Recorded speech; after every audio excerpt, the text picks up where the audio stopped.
Bom, pessoal, na aula de hoje nós vamos dar continuidade aos nossos estudos sobre geologia.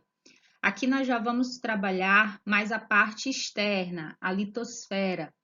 Nas aulas anteriores nós falamos da estrutura, nós falamos aí de toda a parte, né, dos agentes endógenos, e hoje nós vamos focar na parte mais externa, que é a litosfera, que é composta aí por rochas e minerais, e ela é toda fragmentada. Lembra que ela realiza movimentos, né, os movimentos de placas e tudo aquilo que foi trabalhado na parte anterior a essa.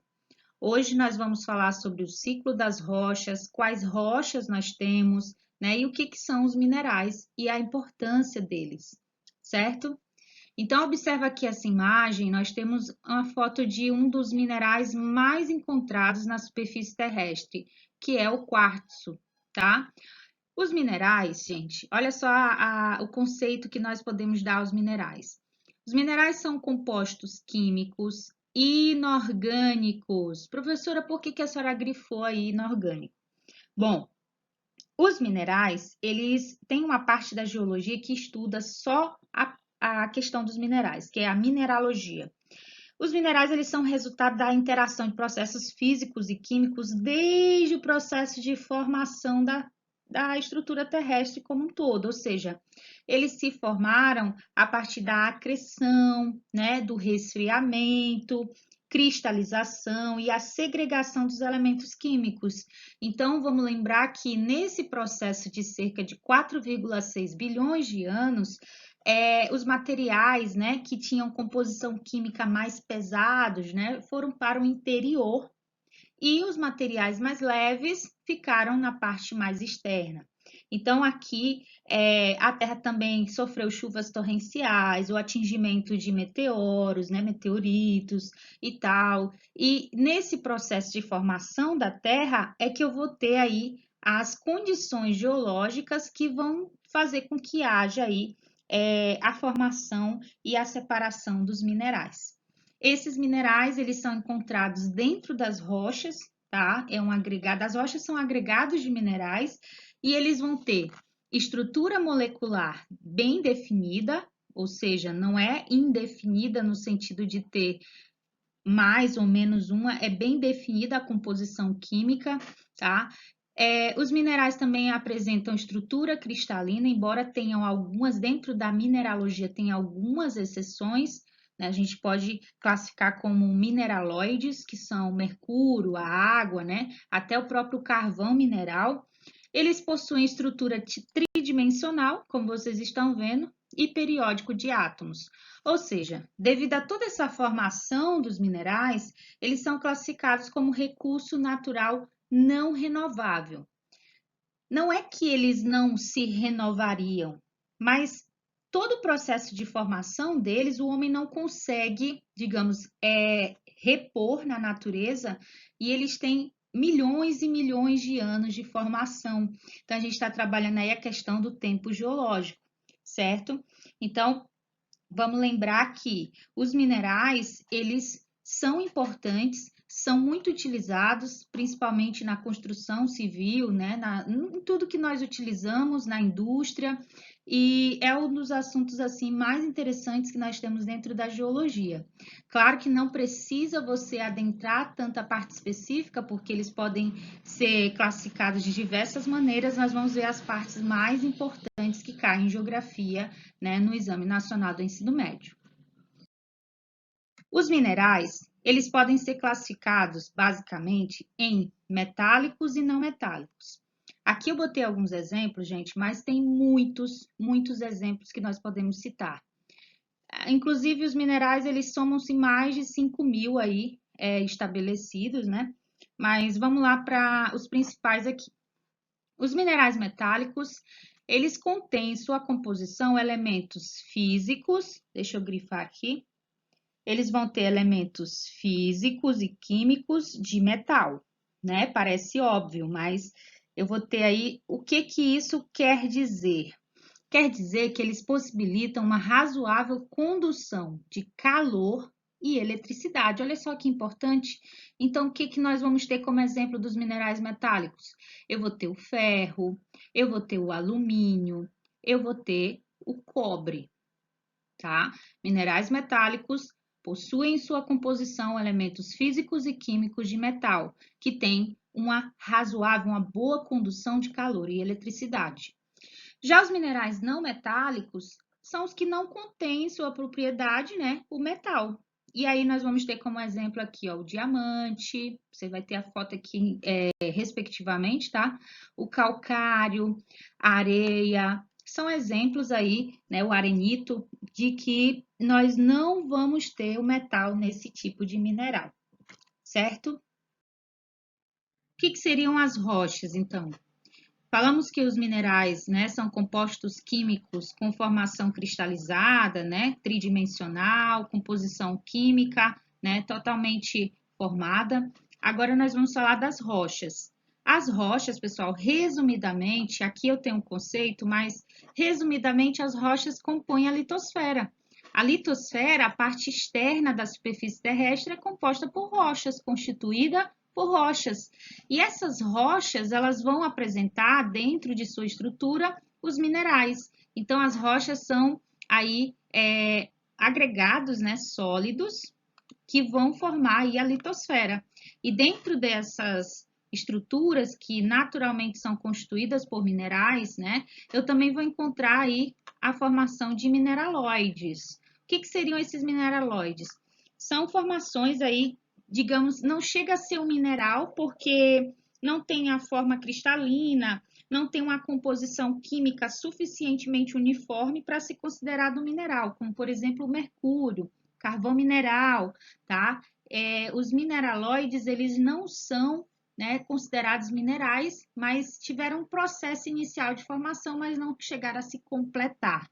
Então, rochas são aí basicamente a nossa estrutura da litosfera. Os tipos de rocha, nós temos 3 tipos: magmáticas, sedimentares e metamórficas. As magmáticas, veja que o nome vai te ajudar, magma. Elas são de origem do resfriamento do magma. Também pode aparecer na tua prova com o nome ígnea, tá? Um exemplo aí, granito.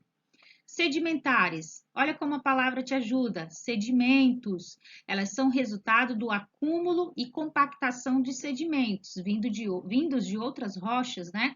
O arenito é um exemplo. Nós vamos ter também as metamórficas. Olha como a palavra te ajuda. Metamórfica vem de metamorfose, transformação. Eu tenho uma rocha pré-existente, uma rocha mãe, que vai sofrer um processo químico-físico, né, de pressão, altas temperaturas, e vai se transformar em um outro tipo de rocha, que eu vou chamar de metamórfica. Um exemplo aí vai ser o mármore.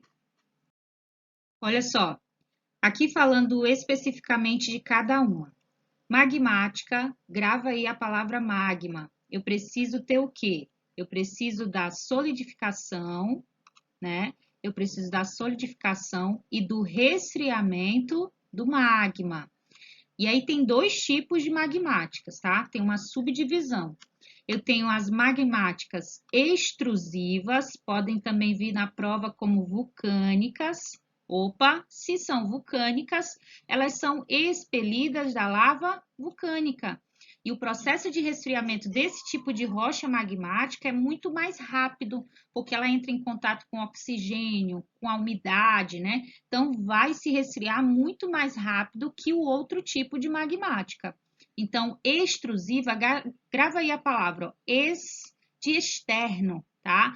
Magmáticas extrusivas ou vulcânicas, elas são expelidas da lava vulcânica. Eu tenho que ter o derramamento de material que vem do interior da Terra. Aqui eu botei 2 exemplos, né? O basalto, obsidiana, são exemplos de rochas aí magmáticas extrusivas. Nós temos também a magmática intrusiva. Olha só como vai te ajudar a decorar, né, o termo, porque infelizmente é uma classificação, a gente vai ter que usar estratégias para gravar esses nomes. As magmáticas intrusivas, também chamadas de plutônicas, e pode ainda vir com outro nome, abissais, tá?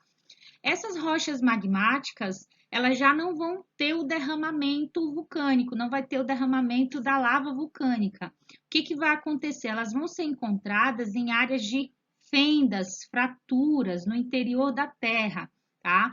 E como elas estão escondidas, eu preciso retirar o material para poder captar essas rochas, capturar essas rochas, né? Retirá-las. Eu tenho aí um resfriamento que é muito mais longo. A formação dessas rochas, elas têm um processo muito mais demorado que as rochas magmáticas extrusivas. Então, grava aí, extrusiva, ex, de externo, intrusivas, de internas. Elas são formadas em áreas de fendas e fraturas no interior da Terra. E aí eu coloquei alguns exemplos aqui, o cienito, o diorito, são exemplos de rochas magmáticas intrusivas. Aqui, pessoal, agora nós vamos entrar em outro tipo de rocha que eu falei, são três, né? Essa daqui seria a segunda, rochas sedimentares. Falei para você gravar, sedimentar vem de sedimento, não é isso? Então, sedimentares, elas se originam a partir do acúmulo de sedimentos, que são partículas das rochas. Tá, vamos lá. Vamos entender como é que isso acontece. As rochas sedimentares, para que elas se formem, eu preciso da ação contínua, tá? Constante dos chamados agentes exógenos. Tá, professora? Quem são os agentes exógenos? Esses agentes exógenos eu citei na última aula.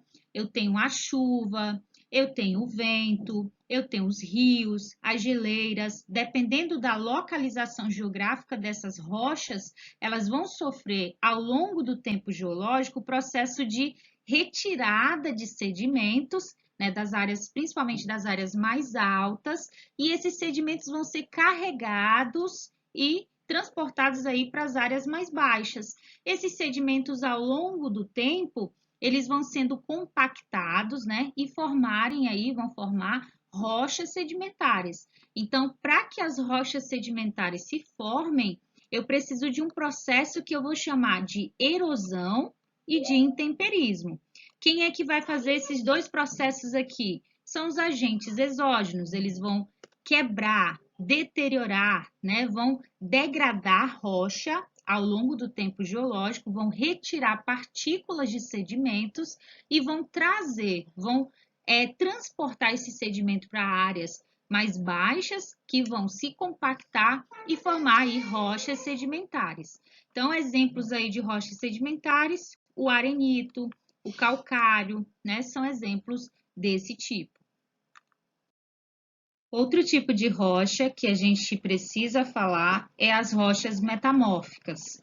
Acabei de falar para vocês, quando eu fui introduzir, que as rochas metamórficas são aquelas que sofrem transformações, né? E essas transformações, elas se dão a partir de um processo chamado metamorfismo. O que seria esse metamorfismo?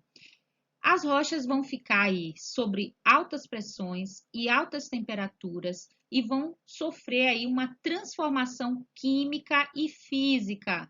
Vai tanto transformar os minerais e criar novos minerais, e aí eu vou, a partir de uma rocha previamente já existente, ou seja, as rochas metamórficas. Professora, como é que acontece essa transformação? A rocha mãe, que pode ser uma rocha magmática, pode ser uma rocha sedimentar ou até outra rocha metamórfica. Ao longo do tempo geológico, essas rochas vão sofrendo muitas pressões, altas temperaturas e vão se transformar em outra rocha. Então, esse processo eu chamo de metamorfismo, o surgimento de uma nova rocha a partir de uma rocha mãe. E aí esse processo vai dar origem a vários aí tipos de rochas, como o gneiss, o mármore. Então, as rochas metamórficas, eu preciso passar por um processo de metamorfismo. Então, aqui, para finalizarmos a aula de hoje, nós vamos falar do ciclo das rochas, tá? Esse ciclo das rochas, ele é um ciclo contínuo, é um ciclo infinito. As rochas, elas podem se transformar uma nas outras. Então, é um processo que acontece geologicamente falando, né, constantemente. Claro que é uma mudança que para o tempo histórico, o tempo humano, é um tempo que a gente não percebe, mas geologicamente ele acontece. Essas rochas elas vão passar por processos. Aqui ao lado eu coloquei para tu lembrar de cada processo, tá? As magmáticas, né? Nós falamos que existe a rocha magmática, a rocha sedimentar e a rocha metamórfica. Para que uma rocha se transforme em uma rocha magmática, ela precisa passar por um processo chamado de fusão. Como assim? Fundir-se com magma. Então, ela precisa sofrer altas pressões e altas temperaturas ao ponto de ela fundir-se com magma novamente para poder formar uma nova rocha magmática, certo? As sedimentares, como eu falei, elas precisam sofrer o processo de intemperismo, né? Que esse intemperismo tem 3 tipos, nós vamos falar na próxima aula. A erosão, que é causada pelos agentes exógenos, né? Os agentes naturais, os elementos como a chuva, vento, rios, o mar, dependendo da localização dessa rocha, ela vai sofrer a ação constante desses agentes. Então, eu vou ter o processo de intemperismo e erosão acontecendo para formar uma rocha sedimentar, para a retirada dos sedimentos e depois o transporte e depois a compactação desses sedimentos, formando aí rochas, né, que eu chamo de rochas sedimentares. E aí a metamórfica, como eu falei agora por último, eu preciso ter um processo chamado de metamorfismo. Ao longo do tempo geológico, essa rocha vai sofrer pressões, altas temperaturas, que ela vai acabar se modificando quimicamente, criando novos minerais e também alterando os minerais existentes nela. Então, a partir de uma rocha pré-existente, uma outra rocha, que pode ser uma rocha magmática, que pode ser uma rocha sedimentar, ou até outra metamórfica, vai se transformar e vai formar uma nova rocha. Então, assim, são os 3 processos e os 3 tipos de rocha. Agora, vamos entender isso aqui nesse ciclo, como acontece. Olha só, aqui eu tenho a rocha ígneas, né, as rochas ígneas, que são rochas magmáticas. Lembra que as magmáticas também podem receber o nome de ígneas? Então, para ela se transformar em uma rocha sedimentar, então eu quero, digamos que você está analisando uma transformação de uma rocha magmática em uma rocha sedimentar. Ela tem que sofrer o intemperismo, a erosão, além do intemperismo e da erosão, que é a desagregação, né, a quebra de sedimentos de rochas que são trazidas e transportadas por agentes naturais, a chuva, o rio, o vento, vai se sedimentar em outro lugar e vai se compactar. Então, a compactação desses sedimentos eu vou chamar de diagênese, tá? A diagênese é o processo aí que eu chamo dos sedimentos soltos que vão ser agrupados e formando aí uma nova rocha que eu vou chamar de rocha sedimentar.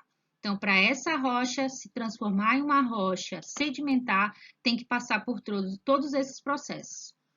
Uma rocha sedimentar que vai se transformar em uma rocha metamórfica, eu tenho que passar pelo quê? Pelo metamorfismo. Lembra que eu acabei de falar? Então, ela tem que passar por altas pressões, altas temperaturas, para se transformar em uma rocha metamórfica. Uma rocha metamórfica, ela pode se transformar em uma rocha magmática, mas ela precisa passar pelo processo de fusão. Ela tem que se fundir com o magma, transformando-se em uma nova rocha. Então, veja que não nessa ordem, mas, por exemplo, uma rocha sedimentar pode se transformar em uma rocha magmática, professora? Sim, mas para ela se transformar em uma rocha magmática, ela tem que passar pelo quê? Pelo processo de fusão. Elas podem uma se transformar nas outras, tá? Então, não necessariamente precisa seguir essa ordem aqui do esquema. Uma metamórfica pode se transformar em uma sedimentar pode se transformar em uma ígnea pode se transformar em metamórfica e vice-versa. É um ciclo, né? Como eu disse, ele é contínuo, infinito e ele acontece geologicamente, constantemente aí, desde o resfriamento da Terra. Então, a nossa aula de hoje é isso, pessoal. Espero que encontre aí vocês na próxima aula. Anotem as dúvidas e até mais.